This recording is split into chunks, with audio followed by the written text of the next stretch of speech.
அஸ்ஸலாமு அலைக்கும் வரஹ்மத்துல்லாஹி வபரகாத்துஹு. கேவிசியின் சொந்தங்கள் அனைவருக்கும் இனிய மாலை வணக்கம். எமது இந்த நிகழ்வுக்கு பலதரப்பிலும் எமக்கு ஆதரவை வழங்கிக் கொண்டிருக்கின்ற எமது நேயர்களுக்கு முதற்கண் நன்றியை தெரிவித்தவனாக, இன்றும் குச்சவெளியின் அரசியல் விடியல் எனும் இந்த நிகழ்ச்சியினூடாக ஜாயாநகர் குச்சவெளி பிரதேச சபையின் ஜாயாநகர் வட்டாரத்திலே போட்டியிட இருக்கின்ற வேட்பாளர் ஏஆர் சமீம் அவர்களை இன்று நாம் சந்திக்க இருக்கின்றோம். ஏஆர் சமீம் என்பவர்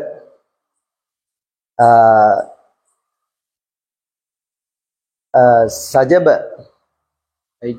ஐக்கிய மக்கள் சக்தி எனும் கட்சியின் ஒரு வேட்பாளராக களமிறங்கியிருக்கின்றார். ஆம், சமீம் அவர்களே வாருங்கள்.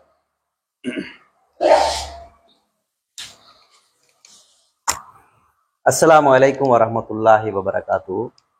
வலைக்கும் ஸலாம். பிரச்சார நடவடிக்கைகளிலும் மும்முரமாக செயற்படுவதை காணக்கூடியதாக இருக்கின்றது. எமது பிரதேசத்திலே, குறிப்பாக இந்த குச்சவெளி வட்டாரத்திலே ஒரு பழமை வாய்ந்த ஒரு அரசியல்வாதியாக இருந்த போதிலும், நீங்கள் சென்ற முறையும் தேர்தலில் போட்டியிட்டு தோல்வி அடைந்திருக்கின்றீர்கள்.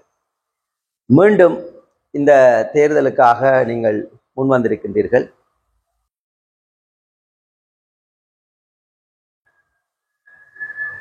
உங்களால் நீங்கள் வெல்லக்கூடிய வாய்ப்பு இருக்கின்றதா? இது பற்றி நீங்கள் என்ன கூறுகின்றீர்கள்? பிஸ்மில்லாஹிர் ரஹ்மானிர் ரஹீம். அஸ்ஸலாமு அலைக்கும் வரஹ்மத்துல்லாஹி வபரகாத்துஹு. நான் ஜாயாநகர் வட்டாரத்தில் ஐக்கிய மக்கள் சக்தி டெலிஃபோன் சின்னத்திலே இம்முறை நான் போட்டியிடுகின்றேன். கடந்த 2018ஆம் ஆண்டு நடைபெற்ற உள்ளூராட்சி மன்ற தேர்தலிலே நான் போட்டியிட்டு 380க்கு மேற்பட்ட வாக்குகளை பெற்று தோல்வியடைந்திருந்தேன்.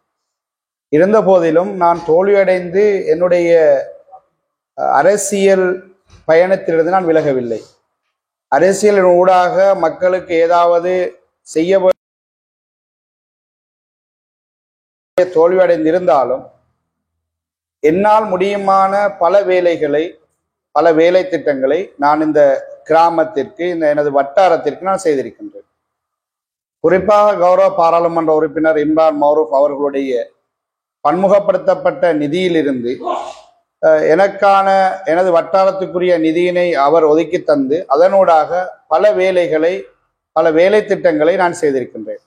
அது வேலை திட்டம் உண்மையில் என்ன என்று சொன்னால், தேர்தல் வருகின்ற போதுதான் எமது பிரதேசத்திலே போட்டியிடுகின்ற வேட்பாளர்கள் அல்லது போட்டியிடக்கூடியவர்கள் மக்கள் மத்தியிலே வருவார்கள். தேர்தலிலே போட்டியிடுகின்றேன், எனக்கு வாக்களியுங்கள், அல்லது அவர்களுக்கு சந்தர்ப்பம் ஒன்று கிடைக்காமல் போகின்ற சந்தர்ப்பத்தில் பணத்தை கொடுத்தாவது வாக்கை பெறக்கூடிய ஒரு நிலைமை பெறுவோம் என்ற ஒரு எண்ணத்திலே அவர்கள் மக்களிடத்திலே வருகின்றார்கள். நான் உண்மையில் 2018ஆம் ஆண்டு நடைபெற்ற உள்ளூராட்சி மன்ற தேர்தலிலே போட்டியிட்டு தோல்வியடைந்திருந்தாலும் என்னால் முடியுமான பல வேலை திட்டங்களை செய்திருக்கின்றேன். நீங்கள் எவ்வாறான உங்களால் முடிந்த பல வேலை திட்டங்கள் என்று கூறுகின்றீர்கள்? அந்த நீங்கள் செய்த வேலை திட்டங்களை சிலவற்றை குறிப்பிட முடியுமா? அதில் நான் உண்மையாக நிறைய எல்லா விடயங்களையும் குறிப்பிட்டு ஆக வேண்டும். ஏன்னா மக்கள் இதை தெளிவுபெற வேண்டும். யார் இதை செய்தார்கள்?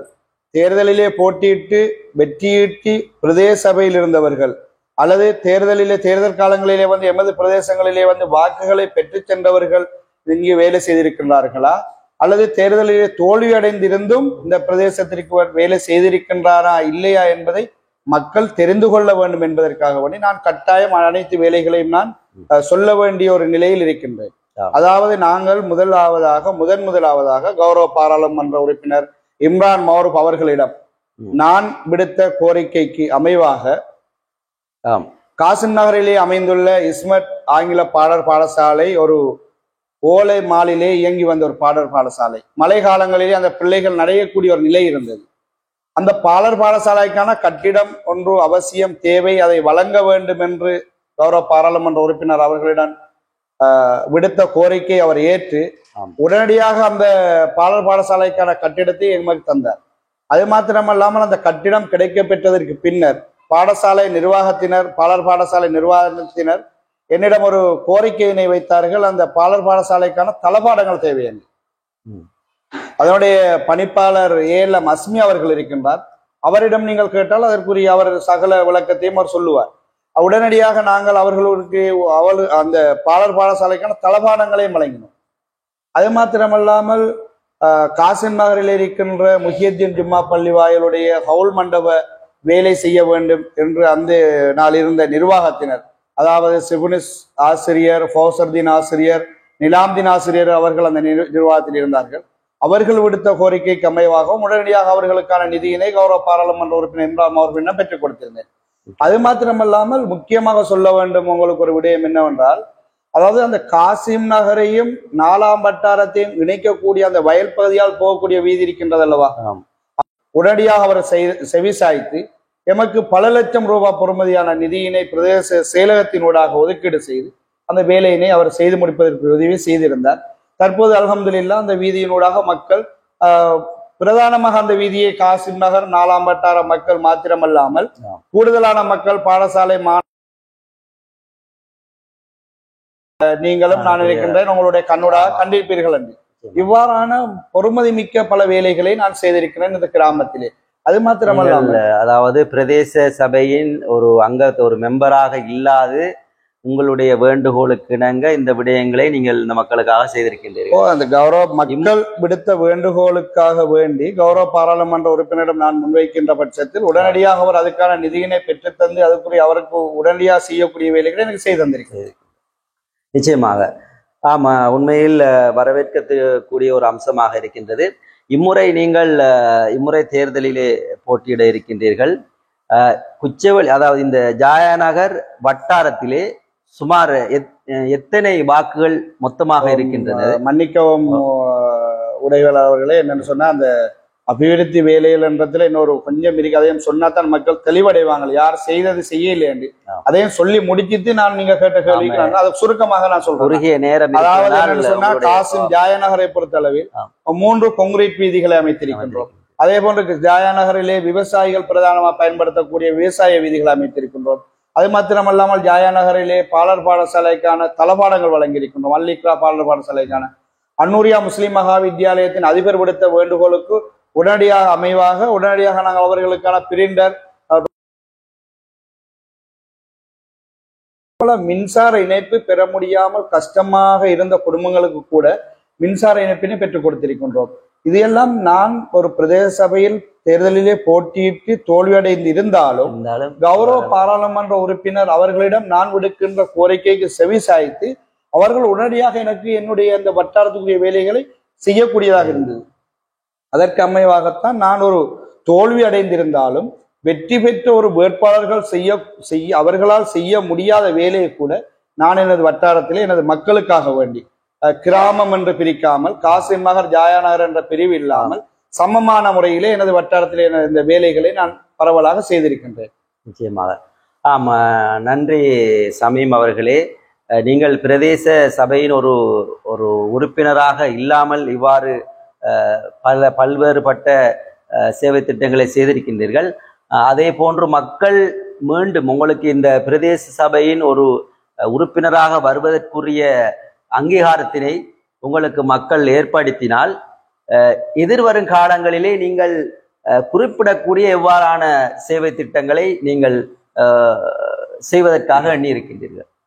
எனக்கு நான் கடந்த 2018 நடைபெற்ற தேர்தலிலே தோல்வியடைந்த போதிலும் பல வேலை திட்டங்களை செய்திருக்கின்றேன். இம்முறை இந்த கௌரவ பாராளுமன்ற உறுப்பினர் இம்ரான் மௌரூப் அவர்கள் பாராளுமன்ற தேர்தலிலே வெற்றி பெற்று பாராளுமன்றம் சென்றதன் பின்னர் அவர் எமது இந்த பிரதேசத்திற்கு என்ன முதலாவது செய்ய வேண்டிய அபிவிருத்தி வேலைகள் என்ற விவரங்களை என்னிடம் கேட்டிருந்தார். அதிலே நான் எமது பகுதியிலே போடப்பட வேண்டியிருக்கின்ற வீதிகள், அதாவது கிரவல் வீதியாக இருந்தால் அதை கொங்கிரீட் வீதியாக மாற்றுவதற்கும், மணல் வீதியாக இருக்கின்றவைகளை கிரவல் வீதியாக மாற்றுவதற்கும். இப்ப பல்லுவைக்குளை கிராமத்திலே உண்மையில் எல்லோருக்கும் தெரியும், அந்த வீதி முழுமையாக சேதமடைந்திருக்கின்றது. அது சுனாமியால் குடியேற்றப்பட்ட ஒரு கிராமம், சுனாமிக்கு பிற்பாடு குடியேற்றப்பட்ட ஒரு கிராமம். அதிலே உண்மையில் அந்த அனைத்து வீதிகளும் அந்த லீட்ஸ் நிறுவனத்தால் கட்டப்பட்ட பாதையில் இருக்கின்ற வீதிகளை தவிர சிஇசிபி நிறுவனத்தினால் கட்டப்பட்ட பாதையில் இருக்கின்ற வீட்டு திட்டங்கள் அனைத்தும் தார் வீதிகளாக இருந்தது. அது தரமற்ற முறையில் அமைக்கப்பட்ட மேலும் அந்த வீதிகள் முழுமையாக சேதமடைந்திருக்கின்றது. எனவே அந்த வீதிகளை புனரமைப்பதற்காக வேண்டி நான் கௌரவ பாராளுமன்ற உறுப்பினர் அவர்களிடம் 1 கிலோமீட்டர் பொறுமதியான காபட் வீதியினை கேட்டிருக்கின்றனர். அதற்கான வேலைகளை அவர் ஆரம்பித்திருக்கின்றார். அதற்குரிய நடவடிக்கைகளை நாங்கள் செய்து கொண்டிருக்கிறோம். இன்ஷா அல்லாஹ் இந்த தேர்தல் முடிவதற்கு முன்னரோ அல்லது தேர்தல் முடிந்த பின்னரோ அதற்கான வேலைகள் இன்ஷா அல்லாஹ் எதிர்காலத்திலே நடத்துவதற்கான வேலைகளை நாங்கள் தயார்படுத்தி கொண்டிருக்கின்றோம். ஆமா, உண்மையிலே கடந்த அரசாங்கம், அதாவது மஹிந்த ராஜபக்ச அவர்களுடைய ஆட்சி காலத்திலே பல இலங்கை ரீதியாக பல்வேறு வீதிகள் புனரமைக்கப்பட்டு இன்று உள் வீதிகள் கூட இன்று நல்ல செப்பனிடப்பட்ட வீதிகளாக இருக்கின்றது. உண்மையில் இந்த பிரதேச சபையினுடைய அபிவிருத்தி திட்டங்களின் கீழ் பல்வேறுபட்ட அபிவிருத்திகள் இருந்தாலும், செய்யப்படக்கூடிய நிதிகள் ஒதுக்கப்பட்டாலும் கடந்த காலங்களிலே அந்த நிதிகள் முறையாக அதை செலவிடப்படாமையே நாங்கள் அறியக்கூடியதாக இருக்கின்றது. இருந்த போதிலும் இந்த பிரதேச சபையின் அபிவிருத்தி திட்டங்களுடைய பூங்காக்களை அமைத்தல், சந்தைகளை உருவாக்குதல், அதே போன்று பல்வேறுபட்ட அபிவிருத்தி திட்டங்கள் இருக்கின்றன. ஸோ இது தொடர்பில் நீங்கள் எதிர்வரக்கூடிய நீங்கள் ஒரு பிரதேச சபை உறுப்பினராக நீங்கள் தெரிவு செய்யப்பட்டால் இந்த மின்சார விளக்குகள், அதே போன்று வீதிகள் புனரமைப்பு தவிர்ந்த வேறு இதுவரையில் செய்யப்படாத திட்டங்கள் ஏதாவது செய்வதற்கு நினைத்திருக்கின்றீர்களா? உண்மையில் சொல்ல வேண்டும் என்னன்னு சொன்னா, இப்ப நீங்க வீதிகள் தவிர்ந்தன்னு சொல்றீங்க. உண்மையில் குச்சோலி பிரதேச சபையில இதுவரைக்கும் பிரதேச சபையால ஏதாவது ஒரு வீதி செய்யப்பட்டிருக்குதா என்ற ஒரு கேள்வி கேட்கணும். வெங்கட பிரதேசத்திலிருந்து கடந்த 2018ஆம் ஆண்டு நான் தோற்கடிக்கப்பட்ட இருந்த போதிலும் எமது பிரதேசத்திலிருந்து எனது வட்டாரத்திலிருந்து 3 மெம்பர்கள் போயிருந்தார்கள் பிரதேச சபை.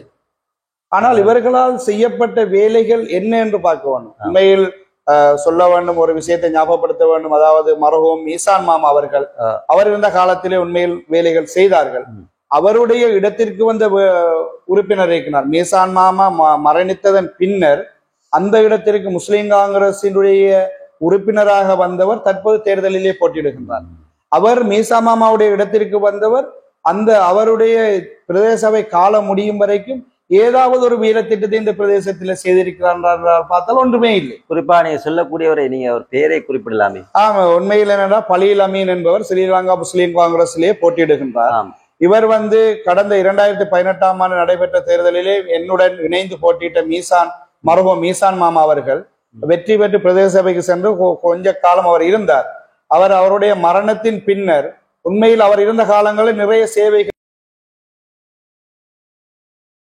வெற்றிடத்திற்காக வந்த பலீல் அமீன் அவர்கள், தற்போது முஸ்லிம் காங்கிரஸிலே போட்டியிடுகின்ற பலீல் அமீன் அவர்கள் என்ன வேலை செய்திருக்கின்றார் என்று கேட்டால் இங்கே செய்ததாக எது வேலையும் இல்லை.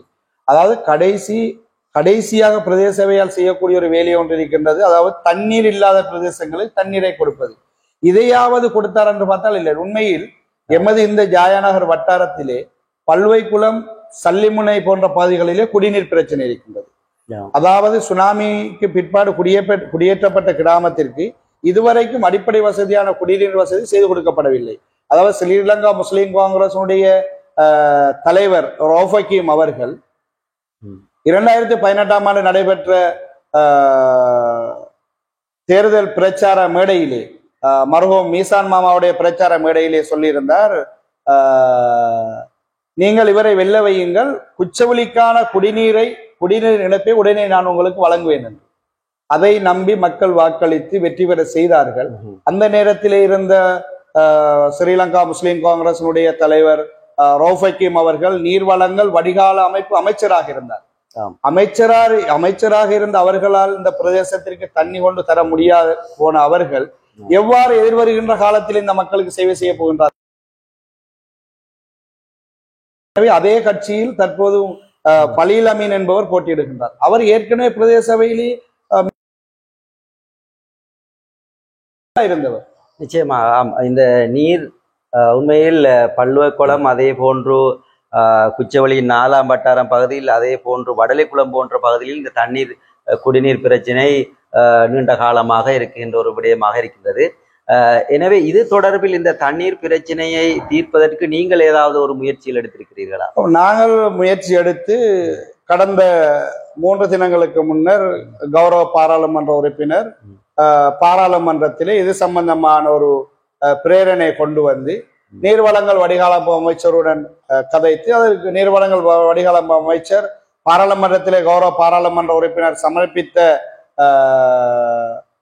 சமர்ப்பித்ததை ஏற்றுக்கொண்டு கும்புறுபட்டி தொடக்கம் திரியாய் கல்லம்பத்தை வரைக்குமான பகுதிகளுக்கு குடிநீர் வழங்குவதற்கான 200 மில்லியன் ரூபாயினை ஒதுக்குவதற்குரிய ஏற்பாடுகளை செய்வதாகவும், அந்த ஏற்பாடுகளை மிக விரைவில் செய்து கொடுப்பதாக வாக்குறுதி அளித்திருக்கின்றார். அது சமூக வலைத்தளங்களிலே தற்போது வைரலாக பரவி கொண்டிருக்கின்ற அந்த நிகழ்வு எல்லோரும் காணக்கூடியதாக இருக்கின்றது.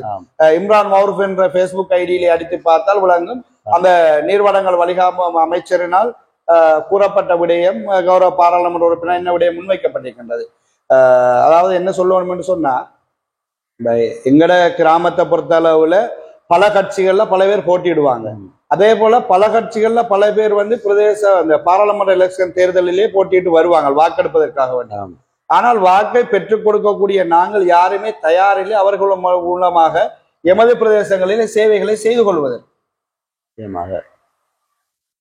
எனவே நீங்கள் இது தொடர்பிலும் நீங்கள் உங்களுடைய கௌரவ பாராளுமன்ற உறுப்பினர் இம்ரான் மௌரூப் அவர்கள் தொடர்பில் முயற்சி எடுத்திருக்கின்றார் என்பது உண்மையிலே ஒரு குறிப்பிடப்படக்கூடிய அம்சமாக இருக்கின்றது. நான் உங்களுக்கு ஏற்கனவே ஒரு கேள்வி ஒன்றை கேட்டிருந்தேன். குச்சவெளி ஜாயநகர் வட்டாரத்திலே சுமாராக எத்தனை வாக்குகள் தற்பொழுது இருக்கின்றன, அதாவது செலுத்தப்படக்கூடிய வாக்குகள்? ஜாயநகர் வட்டாரத்தில் ஜாயநகர் வட்டாரம் என்பது 2 கிராம சேவகர் பிரிவையை உள்ளடக்கிய ஒரு வட்டாரம். அதாவது காசிம் நகர், ஜாயநகர். காசிம் நகரில் ஒரு கிராமம். ஜாயநகர் கிராம சேவகர் பிரிவிலே ஜாயநகர், சல்லிமுனை, ஹிஜ்ரா நகர், பல்வைக்குளம், சாகரபுர போன்ற 5 கிராமங்களை உள்ளடக்கிய ஒரு கிராமம் தான் ஜாயநகர் வட்டாரம். அதிலே காசி நகரை சேர்க்குமா 6 கிராமம். இந்த 6 கிராமங்களை உள்ளடக்கிய இந்த ஜாயநகர் வட்டாரத்திலே 2500 வாக்குகள் இருக்கின்றது. அதாவது காசிம் நகரிலே 925 வாக்குகளும், ஜாயநகரிலே 1576 வாக்குகளும் இருக்கு. ஜாயநகர் வட்டாரத்திலே நான் நினைக்கின்றேன் ஒரு 7-8 பேர் அந்த வகையில் போட்டியிடக்கூடிய ஒரு நிலைமை இருக்கின்றது. எனவே இந்த குறுகிய இந்த வாக்குகள் அதிகமாக பிரிந்து செல்லக்கூடிய ஒரு துர்ப்பாக்கிய நிலை அங்கு இருக்கின்றது. எனவே நீங்கள் ஒரு வேட்பாளராக சுமாராக எத்தனை வாக்குகளை பெற்றால் நீங்கள் ஒரு பிரதேச உறுப்பினராக செல்ல முடியும்? கடந்த தேர்தலை ஒப்பிடுகின்ற போது ஒரு 400 வாக்குகள் பெற்றால் இம்முறை பிரதேச சபையிலே ஒரு உறுப்பினராக செல்லக்கூடிய ஒரு வாய்ப்பு கிடைக்கும். ஏனென்றால் கடந்த தேர்தலிலே, கடந்த முறை நடைபெற்ற 2018ஆம் ஆண்டு நடைபெற்ற உள்ளூராட்சி மன்ற தேர்தலிலே பிரதான வேட்பாளராக 4 பேர்கள் களமிறங்கியிருந்தனர். ஆனால் இந்த முறை 2025ஆம் ஆண்டு நடைபெறுகின்ற உள்ளூராட்சி மன்ற தேர்தலிலே 8 பேர்கள் போட்டியிடுகின்றனர். இந்த வட்டாரத்தில் 8 பேர்கள் போட்டியிடுகின்றார். இதிலே நான் ஒரு 400 வாக்குகள் எடுக்கின்ற போது பிரதேச சபைக்கு ஒரு மெம்பராக போகக்கூடிய ஒரு சந்தர்ப்பம் கிடைக்கும். 400 வாக்குகள். நிச்சயமாக உண்மையில் மிகவும் ஒரு விறுவிறுப்பான ஒரு தேர்தலை நாம் எதிர்நோக்கி இருக்கின்றோம். எனவே தற்பொழுது மக்களும் மிகவும் ஒரு எக்ஸைட்டாக, ஒரு ஆர்வமாக இருக்கின்றார்கள் இந்த தேர்தலிலே வாக்களிப்பதற்காக. எனவே இந்த மக்களுக்கு உங்களுக்கு வாக்களிப்பதற்காக நீங்கள் நம்பிக்கை வைத்திருக்கக்கூடிய மக்கள் காத்து கொண்டிருக்கிறார்கள். எனவே இந்த மக்களுக்கு நீங்கள் சொல்லும் விடயம் என்ன? அதாவது உங்களுக்கு வாக்களித்தால் இந்த மக்களுக்கு நீங்கள் என்ன செய்வீர்கள், ஏன் இந்த மக்கள் உங்களுக்கு வாக்களிக்க வேண்டும் என்பதனை இந்த மக்களுக்காக தெளிவுபடுத்துங்கள். உண்மையில் நான் இந்த தேர்தலிலே போட்டியிடுகின்றேன். இந்த தேர்தலில் எனக்கு ஏன் மக்கள் வாக்களிக்க வேண்டும் என்று சொல்லுங்கள். நீங்க சொல்லுகின்றீர்களே, நான் இந்த தேர்தலில் நினைத்த ஒரு விடயம், நான் இந்த தேர்தலில் போட்டியிடுகின்றேன், நான் யாருடைய வீடுகளுக்கும் சென்று வாக்கு கேட்கக்கூடாது. ஏனென்றால் நான் செய்த சேவைகளை பார்த்து மக்கள் எனக்கு வாக்களிக்க வேண்டும். சமூகத்திற்காக வேண்டி, கிராமத்திற்காக வேண்டி, தனிநபர் என்றில்லாமல் பொதுவாக இந்த கிராமத்தினுடைய வேலைகளை, பல வேலைகளை நான் செய்தேன். உதாரணமாக சொல்ல வேண்டும், ஒரு விஷயத்தை ஞாபகப்படுத்த வேண்டும். குச்சோலி பிரதேச சபையினால் திண்ம கழிவுகள் எமது ஜாயனார் பகுதியிலே கொட்டப்பட்டு வந்தது. இது பல வருடங்களாக கொட்டப்பட்ட வந்த கழிவுகள். இதை நிறுத்துவதற்காக வேண்டி முதலிலே பொலிஸ் நிலையத்திலே சென்று முறைப்பாடு செய்து, பிரதேச சபையின் தவிசாளர் முபாரக்குக்கு எதிராக நான் முறைப்பாடு செய்து அதை நிறுத்துவதற்குரிய முயற்சிகள் எடுத்த போதும் தவிசாளர் அவர்கள் அதிகாரத்தில் இருந்த ஒரு காரணத்தினாலும், ஆளுநர் தவிசாளருக்கு பக்கசார்பாக செயல்பட்ட காரணத்தினால் எனக்கு அதை நிறுத்த முடியாமல் போய்விட்டது. அதற்கு பின்னர் அந்த கூலங்களை கொண்டு வந்த உளவு இயந்திர ஏற்றி வந்தவர்களுடன் நான் வாக்குவாதப்பட்டு அவர்களுடைய பிரச்சனை போட்டு அவர்களை 2-3 தடவை திருப்பி அனுப்பிய போதிலும் என்னுடன் இணைந்து பயணிப்பதற்கு யாரும் தயாரில்லாத ஒரு நிலை காணப்பட்டமையினால் அந்த நிகழ்வை நான் இடையில் கைநழுவ விட வேண்டிய ஒரு நிலை ஏற்பட்டது. அவ்வாறு இருந்த சந்தர்ப்பத்தில் எமது இந்த கேவிசி ஊடகம் இதனை நிறுத்துவதற்குரிய முழுமையான பங்களிப்பை செய்து கொண்டிருந்த சந்தர்ப்பத்தில் நான் அவர்களுடன் இணைந்து இதை நிறுத்துவதற்குரிய ஏற்பாடுகளை செய்து கொண்டிருந்தேன். இது சம்பந்தமாக பிரதேச சபையாக இருக்கலாம், பிரதேச செயலங்களாக இருக்கலாம், அல்லது பிரதேச சபையின் செயலாளர்கள் நடத்தக்கூடிய கூட்டங்களாக இருக்கலாம்.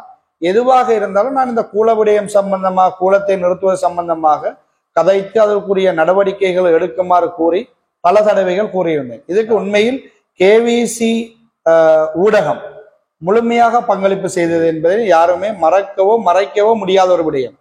ஏனென்றால் இந்த திண்ம கழிவாக இந்த கொட்டுகின்ற நிறுத்துவதற்குரிய பல சந்தர்ப்பங்கள் வந்த போதிலும் எமக்கு அதை நிறுத்துவதற்கான ஒரு சூழல் ஏற்படவில்லை. எனவே தற்போதைய அரசாங்கத்தினால் சொல்லப்பட்ட கிளீன் ஸ்ரீலங்கா வேலை திட்டத்தின் ஊடாக கடற்கரையிலே துப்புரவு செய்யப்பட்டு சேகரிக்கப்பட்ட கழிவுகளை கொட்டச் சென்ற சமயத்தில் அவ்விடத்திற்கு நான் உட்பட எமது கேவிசியின் ஊடகவியலாளர் மற்றும் எமது கிராமவாசிகள் அவ்விடத்திற்கு உடனடியாக வரவழைக்கப்பட்டு அதனை தடுத்து நிறுத்தி நாங்கள் அதனை அனுப்பி அதை அடுத்த நாள் எமக்கான கூட்டங்கள் நடைபெற்றது. அந்த கூட்டத்திலே பிரதேச செயலாளர் உட்பட கூட்டத்தில் கலந்து கொண்டவர் அனைவரும் கூட்டறிக்கையில கையொப்பமிட்டோம். இருந்த போதிலும் மறுதினம் பிரதேச சபையின் செயலாளர் அந்த இடத்திற்கு அந்த கூலத்தை கொட்டுவதற்கு அனுப்பியிருந்தார்.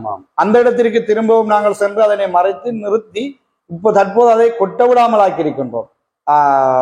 அது தற்போது நிலாவளி பிரதேசத்திலே கொட்டப்படுகின்றது. எனவே இவ்வாறு, அது மட்டுமல்லாமல் எமது ஜாயநகர் பிரதேசத்திலே புறாவித்யாலய டிபார்ட்மெண்டினால் வயல் காணிகளை, வயல் நிலங்களை புறாவித்யாலயத்திற்கு இடம் என்று சொல்லி அடையாளப்படுத்தி அவர்கள் அடையாள சின்னங்களை இட்டு சென்றார்கள். உடனே நாங்கள் அவ்விடத்திற்கு விரைந்து சென்று நான் அந்த இடத்திற்கு சென்று அதை தடுத்து நிறுத்தி அதற்கான வேலைகளை செய்து சம்பந்தப்பட்ட அதிகாரிகளோடு கதைத்து நான் அதை நிறுத்தினான். எனவே இவ்வாறு பல வேலைகளை செய்திருக்கிறேன். அது மட்டுமல்லாமல் இன்னொரு விடயம் யாருக்கும் தெரியாது, நிறைய பேருக்கு தெரியாமல் இருக்கலாம்.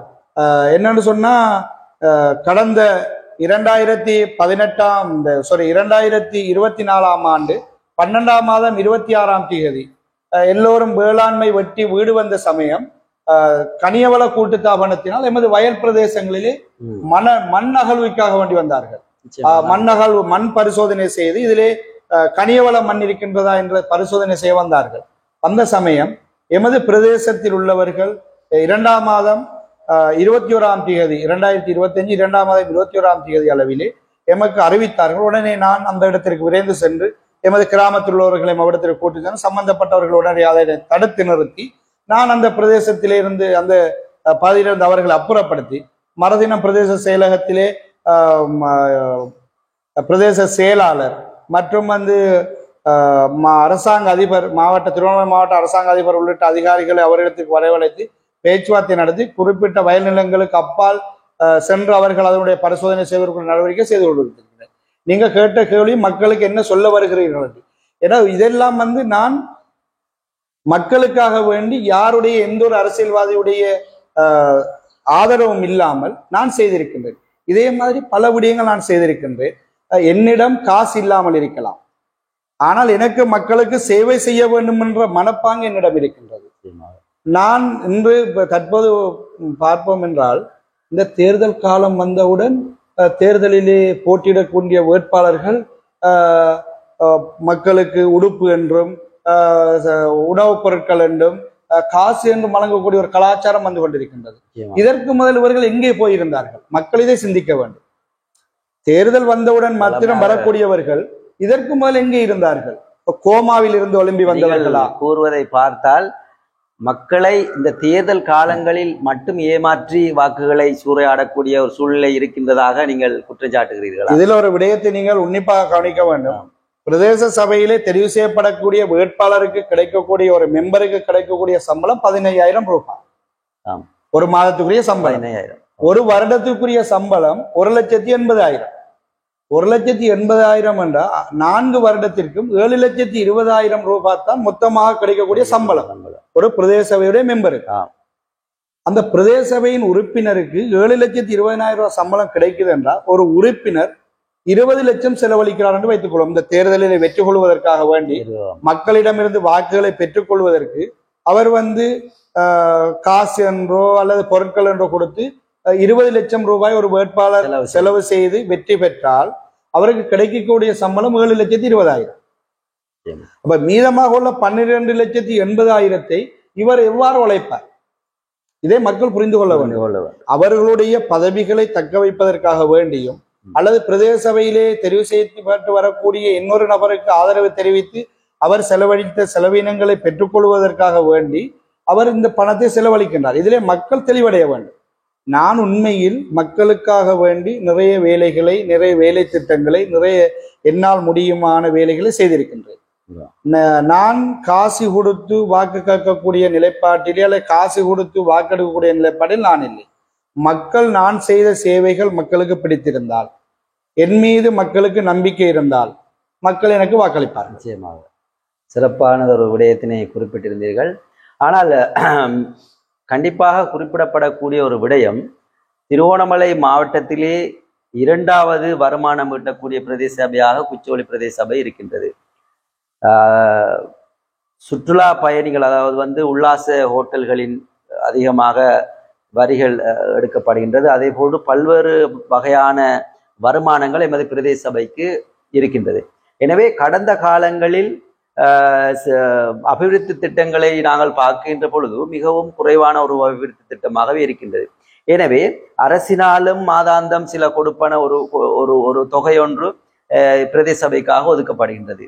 இனி வரும் இந்த அரசாங்கத்திலே உங்களுக்கு தெரியும், ஊழலை தடுப்பதற்கென்றே ஒரு குழு ஒன்றை அமைத்திருக்கின்றார்கள். எனவே எதிர்வரக்கூடிய காலங்களிலே ஊழல் அற்ற ஒரு பிரதேச சபையாகவே எமது குச்சவெளி பிரதேச சபை இருக்கும் என்று நாம் நம்புகிறோம்.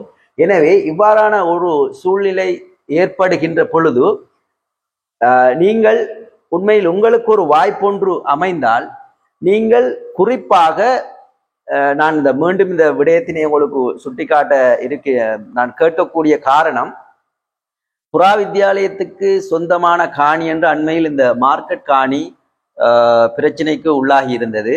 ஆனால் அதே போன்று புல்மோட்டையில் ஒரு மார்க்கெட் இருக்கின்றது என்று நினைக்கின்றேன். மிகவும் பழமை வாய்ந்த ஒரு மார்க்கெட்டாகவே இந்த சந்தை இருக்கக்கூடிய இடம் இருக்கின்றது. எனவே இந்த தேர்தலுக்கு பிற்பாடு இந்த குச்சவெளி பிரதேசத்துக்கு, எமது ஊருக்கு இந்த மார்க்கெட், இந்த சந்தை வரக்கூடிய வாய்ப்பு இருக்கின்றதா? இது தொடர்பில் நீங்கள் என்ன கூறுகின்றீர்கள்?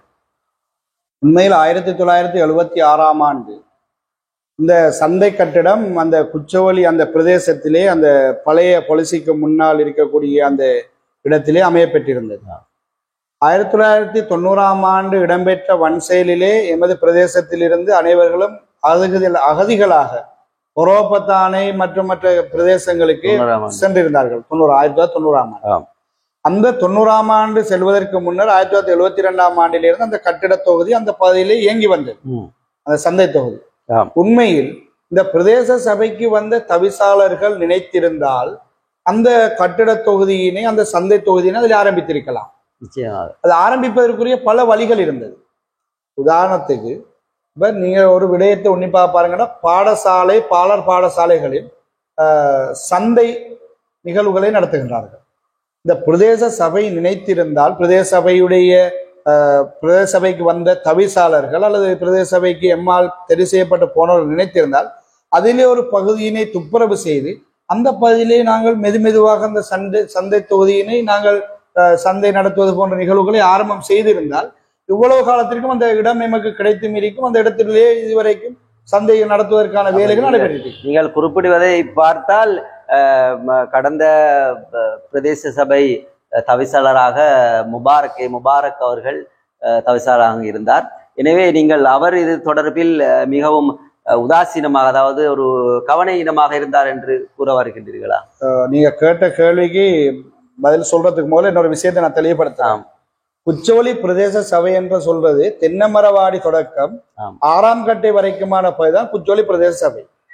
இதுல நீங்க இந்த விஷயத்தை கொஞ்சம் உன்னிப்பாக கவனிக்கணும். இந்த பிரதேச சபையில 10 வட்டாரம் இருக்கு.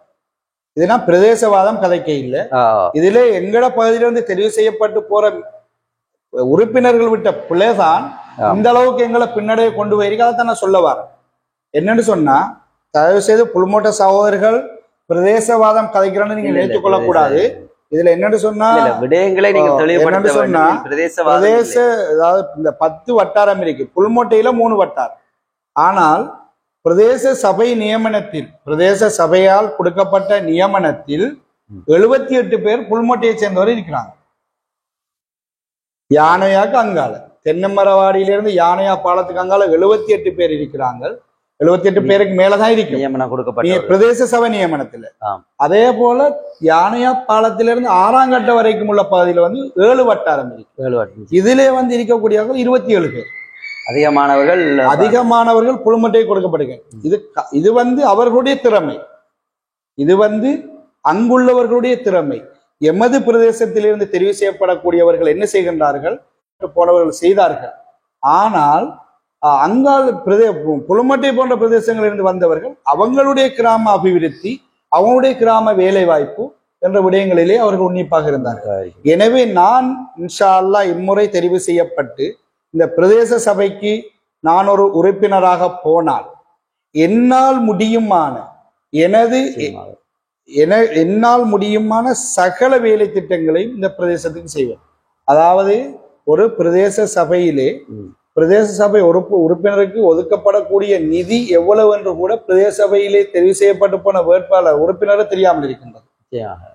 எனவே இந்த பிரதேச சபையினால் எமது பிரதேசம் முழுமையாக புறக்கணிக்கப்பட்டிருக்கின்றது. இதற்கு முதல் மக்கள் கட்சி பார்த்து சொந்தம் பார்த்து வாக்களித்தார்கள்.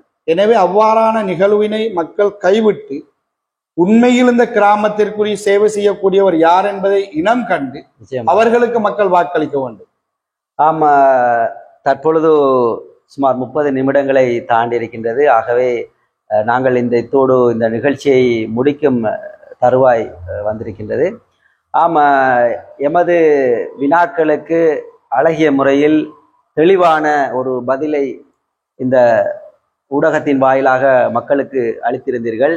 எனவே எமது அழைப்பை ஏற்று இந்த நிகழ்வுக்கு வருகை தந்து நிகழ்ச்சி தொடர்பில் ஒரு சிறப்பான ஒரு நேர்காணலுக்கு ஒத்துழைப்பு தந்தமைக்கு கேவிசியின் வாயிலாக நன்றியை தெரிவித்துக் கொள்கின்றோம். நன்றி. அஸ்ஸலாமு அலைக்கும் வரஹ்மத்துல்லாஹி வபரகாத்துஹு. மீண்டும் ஒருவரோடு அரசியல் விடியல் எனும் நிகழ்ச்சியில் நாம் சந்திக்க, மற்றொரு அரசியல்வாதியை சந்திக்க காத்திருக்கின்றோம்.